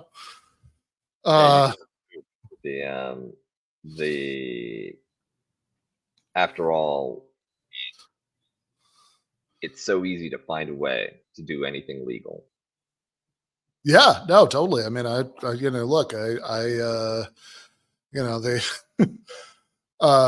mean, I don't, off air, we were talking about, trying to figure out some, housing, apartment stuff. It's like, yeah, the only, since I'm not considering buying a mansion in, Orange County somewhere, there, it must either be because I don't want to, or because there's a law in place saying that I can't do that, right? That there's there's the no podcasters ordinance, in San Clemente that stops me from getting, from buying, one of those mansions. So yeah, I mean, what else could it possibly be? And it's just like, okay, if you want to say, like, if you want to acknowledge the existence of, non-coincidental racial disparity, right, and say, oh, I don't think it's useful, as indeed some friends of ours would say, right, to like, I don't think calling this like structural racism or whatever is like a useful way to think about this. Fine. But I think there's a defensible sort of way of separating out, some of those issues, although I also think it's like a little uncomfortable if you're at the Matt Walsh position, because, it's not like he favors some general redistribution of wealth, to put it mildly, right? So if you're not in favor of that, and you're also not in favor of doing anything targeted about disparities, then it seems like you're just kind of in favor of eternally having, the demographic distribution of resources be about what it is now, which is probably uncomfortable to say out loud in so many words. But like, so instead, again, he just wants to look at everywhere, every direction, except directly at this thing. That's like, well, he imagines yeah, that it's funny because it's a reflection of stereotypes about white people, but yeah, he is treating everyone as someone with access to like the universal banking reserves of right, multi-generational inheritance or well-connected family members, that you've got some private personal resources you can tap to do anything that's actually hard. And like, one, it creates a huge economic blindside because you just assume that everybody who's the right kind of person has access to those kinds right. of resources. And also, if you don't, then, well, a priori that you're the wrong kind of person. You shouldn't be thinking about these things, right? Go do your job. Yeah. And I mean, like, so it's just like, yeah, it's what he says, and again, I think there is like a germ of truth here that once you get to 2024, I mean, not that I think that like, uh, racism has ceased to exist, in like white suburbs in Atlanta, outside of Atlanta. But it is true in a lot of cases, by the time you get to 2024, that yeah, there are lots of people who might not necessarily care if their kids went to school with upper middle class black people, but they just want to keep the pores out. That's true, right? But like, given that certainly at the beginning of Ryan's story there, when he's talking about the immediate response to desegregation, there is a, like, that seemed like a pretty obvious example of something where it's not even just that something happens to have this effect, but that, redesigning the school districts was very much designed to have the effect that it is in fact having, right? Up until the present. And it just seems silly and evasive, right? To say that this shouldn't count. And it's it's also Well, when he says, oh, let's not talk about class, it's like, okay, but hold on, like this, like, so much of what we're essentially talking about, if it is, like, if the subject is racial disparity, then, like, yeah, I mean, and sort of post legal discrimination, and in much slower and more complicated ways, much less much less de facto discrimination, over the decades, like, in that world, right? It's like, yeah, you can't, like, treating these as if they're just like hermetically sealed different subjects that have no relationship whatsoever to each other. It's like, well, no, I mean, you have you have disparities that have origins in racial discrimination, and then you have a bunch of facts about class that are going to be pretty relevant to how that's perpetuated. And it just sort of it just seems like just decreeing. It's like, oh, I don't want to hear about that. It's like, okay, but I mean, do we actually want to get to the nub of this or not? yeah, well, Matt Walsh understands what is useful and less useful for his argument. And class is, he's got a bit on class, right? He has some things to say about class, Yeah. but it comes down to the immigrants are taking your jobs and Mexicans are bad and we shouldn't be importing the third world. Right. Which are all designed to hype up as much xenophobia as possible, because one way that you're bad in Matt Walsh world is that you're foreign. But Yeah. domestically, you can't talk about class. You can't talk about things that might impact both poor black workers and poor white workers. You don't want to create any illusions of solidarity. So domestically, you only talk about race. In order to make it very clear, because for Matt Walsh, there's another way that people are bad, which is that they're black. Right. And some people, like the Haitians, are both foreign and black, which clearly makes them the most abominable of all. Right. Yeah, it's the worst combination if you're if you're a poor black foreigner, right? Then it's just it's clearly too many things.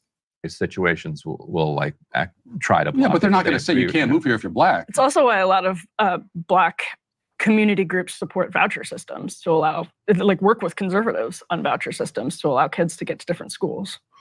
So when you see stats that say like a black homeowner who's trying to get a mortgage, who has a higher credit score and higher income, gets a higher interest rate from the average bank than a white applicant. A bunch of these studies have been done where they'll put in like a black sounding name and higher credit scores, higher income, better candidates on paper other than their name, and they get overall, there have been so many studies that have replicated this. They get a higher interest rate, which means their cost of borrowing is higher, means the mortgage is higher, which means you have to have that much more money to move into the neighborhood that you're talking about. So systemically, it doesn't say, well, if you're black, you can't live here. But systemically, what it does is it makes it easier for white people to move into these wealthier neighborhoods, harder for black people to move into those neighborhoods. And that's before you even get to the wealth effect. Jim Crow, only ended recently, which means that if you look at the kind of savings rates and the inheritance rates for the average black family, it's close to nil, especially after the subprime mortgage wipeout of 2008, compared to white families, which can go to mom and dad and grandma and grandpa and say, can you help put my kids in private school? Can you pay the down payment? 20% is an awful lot for this mortgage. Generational wealth. Yeah. Right. So you combine the fact that they have to pay higher interest rates with the fact that there's lack of generational wealth. That to me is systemic. But I'm curious specifically on the interest rate question. What's going on there? And should that be a problem that we as a democratic society should address? Like, why are black loan applicants paying higher mortgage interest rates across the board? And that is replicated across the economy. Okay, I'd have to look at the studies you're talking about. You say that they've been replicated time and time again. There's no issues with the studies, and there's no issues methodology. I'm sure people could pick some of the studies apart, but it's pretty well accepted. Yeah, I'd have to know who is accepted by exactly. But so for the sake of argument, let's say that those studies are totally legit. I would still go back to a class issue on that. And the reason is that, look, banks... But the white... Well, can we explain? Okay. Like, banks care about the money. That's all they care about. They don't care about... I mean, these banks are not being run by people who are saying, we got to keep black people poor. I don't care about that. I don't think they care about anybody. They care about the money. And so if that's happening, they're making stereotypical assumptions, class-based assumptions that I believe they would probably also make if somehow they got they had the impression that this was, say, a white, quote unquote, white trash, as they're often called, from the trailer park. If I think the banks would have the same sort of skeptical, discriminatory attitude in that case as they would to someone who they're assuming is from the inner city, let's say. Right, but so the other word for that would be implicit bias. So let's say the banks... We have to wrap, by the way. We have a hard no. But let's say we got to wrap in a second. But let's say the banks only do care about money. That's a reasonable thing to say. So then what could explain why they would treat the two differently? would have to be like you're saying. So but what you're saying is there might be some implicit bias toward Class. if they could identify some poor white guy, which goes to the point though of how it's easier for poor whites, which I was used to be one of, but it was easier for me to migrate out. My name's just Ryan Gray. I don't even think you can't even tell that I was white trash. Right. I mean, you can if you know me pretty well, but but you can't tell on a resume or an application. You see his from a arrest bank. record. Yes. I don't know. You're wearing a tie and everything. I wouldn't say. I mean, There you go. Could have fooled me. Yeah. Look, but I wouldn't even call it implicit bias. I think it's just like banks. They are biased against people they don't think will pay their mortgage, basically. Right. And so why don't they think a person with a black name will pay their mortgage? Because I think in that case, despite a high credit score and a high income. if that is true, then they're making assumptions they're making class-based assumptions. This is a lower income person coming from a low income neighborhood, even if their current income is, the same as, that's the background. And so sounds like those people face a systemic We gotta problem. go. Well, class-based, but that's what I'm talking about. Yeah, we're getting told. We're getting we gotta in the ear. Matt, thank you so much. This is a fascinating conversation. I really enjoyed the movie. Ryan, what'd you think? It's funny. I'll acknowledge this. The movie's funny. These guys are You clowns. put that on the poster. Yeah. These guys are It's total. going. These It's guys right are total clowns. Matt Walsh, thank you so much for joining us. Thank you. Appreciate it. Thanks a lot. Hey, if you liked that. Yeah, as Plate of Shrimp says in the chat, it did feel like Matt was teetering right on the brink of figuring something out at the end there. Well, that's why he has to have that surgically implanted partition between the race and class lobes of his brain. Otherwise, I think that he would be forced to pass some kind of verdict on poor whites, which would be uncomfortable, regardless of how he ruled. Yeah, right. I could see that having to come down specifically on one side of that. It's also like, this is the least original imaginable point to make about this, but that phrase "white trash" is interesting, right? Like there's a pretty straightforward implication there that that if black trash isn't part of the cultural vocabulary, right? It's like, oh, you're white, but you're trash, right? Mhm. Like, so we have to create a special category for you because Exactly. you're the second thing, despite being the first thing. And I have to say, we're all so disappointed. Exactly. It's We had such high hopes. We did everything for you. Yeah, I mean, so it's like, if the phrase "black trash" is not part of the cultural lexicon and white trash is, that might suggest I don't know what you could racism, perhaps, right? Like This is really a conversation that we need to have on TIR, but I would argue there's a Chris Rock bit. I think that you may remember what I'm talking about, like where he contrasts black people with yes, the I word recall. that Matt Walsh uses for black people when he's not On worried air, about a right? hot mic Yes. situation. Yeah. And it is essentially an argument that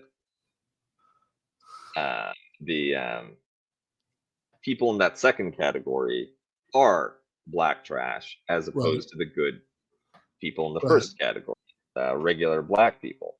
And I think that like in the 90s and 2000s, between Chris Rock, who's kind of a quasi-conservative in some cases, and Bill Cosby, right, with his tour of, Pull Your Pants Up tour, you actually have the black middle class trying to create publicly that space.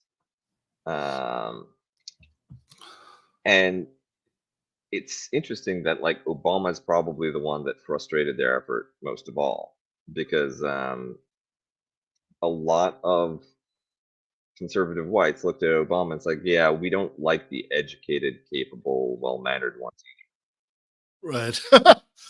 Yeah, no, I think there is something there. But it's also, I don't know. I also just find this, again, I keep going back to Matt Walsh's conceptual analysis of racism, that it's like, okay, so if people have a bias towards Black people, but like we could explain the mechanism by which they got that bias. Oh, they think they're poor. Then it doesn't count. Right. But it's like, well, okay, but they think they're poor because they're Black, right? Like that is functionally right. That, that's, the fact that there might also be subgroups of white people who would get a similar bias doesn't mean that in this particular case, the causal chain passes through the racial category. I mean, like it just, I would think it just seems to me like you have described a source of racism. That this is a way that racist attitudes get generated. Given a bunch of facts about the society that you're living in, but it seems like in Matt's conception, the fact that it's not this like evil that dropped from the sky, but that we could like tell a little sociological story about how people came to have racist attitudes actually means that it doesn't count as racism anymore. Well, at the very beginning, he lays down his hand and he says that he's never come across a stereotype which wasn't in some way true. Right. And look, yeah, there's the harmless stereotypes about people that you might get from living in an international dorm when you're Sure. doing your abroad in Barcelona. Right. But I don't think that Matt Walsh did a year abroad in Barcelona. I think that maybe he's talking about the stereotypes that he's heard from other white men, everybody else in America. And if you've always found there to be some kernel of truth in all of those stereotypes, then wait, what the fuck are you saying about everybody else? Yeah, I mean, it's actually this would have been another place for that would be interesting as a point for extended follow up. Be like, hold on, I want to explore this. I've got a little list here for you, right? So I'm going to say the name of an ethnic group, and I want to hear all the ways in which the stereotypes are correct. Let's start with an easy one: Norwegians. Right. Yeah, I mean, this is it's like I remember my favorite old Seth MacFarlane Twitter joke is somebody said, like, somebody had tweeted at him that there was some Family Guy episode they'd been shown in their racism class, and he was like, "The fuck is a racism class? Like, what are the tests like in a racism class? Name the 5 craftiest Jews." Like, it's like kind of on that level. Like, I really want, it's like I would really like to see Ryan like pull out like a big list, with this like it's like, okay, well, let's see. So it says here that that Black people are lazy. Black people are lazy. Colonel, there's some truth to that, yes or no. Polish people are stupid. There's some truth to that, yes or no. And just go through the whole list. Bengalis, but they're in the UK. Right. Well, the UK is always interesting to me in this respect because, my sister's lived in the UK for the last 20 years and change. And so I've been over enough times that it always impresses me every time I'm over there, and it's been a few years, that there's some new group that like the tabloid press is like obsessed with. And in most cases, it's some group that isn't American, just registers as like a sort of obscure subdivision of white people to me, right? It's like, oh, you're mad about the Romanians? That's so specific. So yeah, they have the weird, like in Britain, they have much more deep cut racism, than we do. Like it's also like, yeah, a bit of what's it called? A movable feast, because you'll ship. I remember when the really bad group was Muslim Brits, and then it Yeah. shifted to around like EU accession for Eastern Europe, and especially before Brexit, it shifted to Eastern Europeans. And then I think it went to asylum seekers in general, and then Indo-Brits. But like, there's always a particular group that ends up attracting the most negative attention. And the weird thing is, sometimes the group that immediately before was the biggest target of hate and invective will bandwagon against the new soup du jour. Yeah. It's the Like the yes, they're whenever it's the Croatians' turn, the Romanians can get on board. We always knew they were terrible. they have too many islands. Never trust the people that have so many islands. What are they hiding? Fair enough. Well, yeah, that was interesting. I think that I think I saw you saying earlier that Ryan Grimm has the patience of a saint, which I definitely got in there, right? That I'm sure. But Look, he also has the patience of an old Sicilian woman. Did you catch his last word before the segment cut? oh, what did he say? So they were talking about the movie, and he said, "Oh yeah, the movie was funny. This guy's a clown. These guys are all clowns." Mm-hmm. Or yeah, these guys are total clowns. Is what Yeah. he said. And I'm guessing that he wasn't limiting himself to describing the quality of their comedy.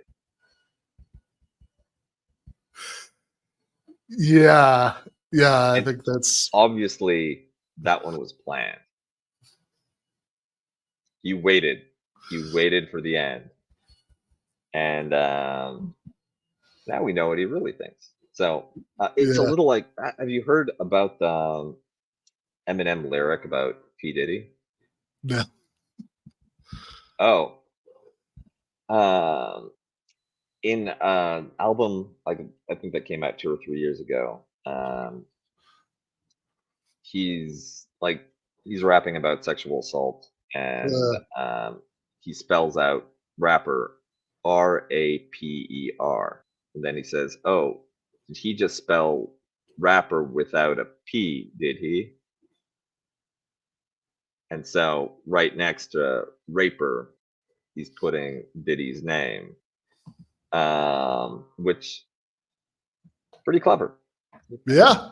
So Ryan Grimm, good job with the clowns thing. Definitely noticed, love it, but like, you've got some room to grow. Well, fair enough. Yeah, we've got notes. If you could work on just go listen to a bunch of Eminem records from 10 or 20 years ago, and and study the form, right? Yeah. The content is great. We love it. The Haiti thing, especially, spot on. But just work on a kind of Slim Shady delivery. Yeah. All right. Well, fair enough. On that note, we will be. Well, I'm going to be back on Monday. So there's actually next Wednesday, I'm on TIR talking about our article. Yes, right, absolutely. Actually, if you're not doing anything on Monday night, I'm going to be talking to Danny Bessner and Derek Davison about their article in the National Interest. America must grapple with the limits of Ukraine's Kursk offensive. Definitely overlaps with your interests, but we don't have to figure that out on air. So that's what's going on. Then. So watch that. I actually don't know if I'll be able to join next Wednesday or not, but watch at least Kuba talk about the article that he and I wrote for Jacobin about Trump and the deep state.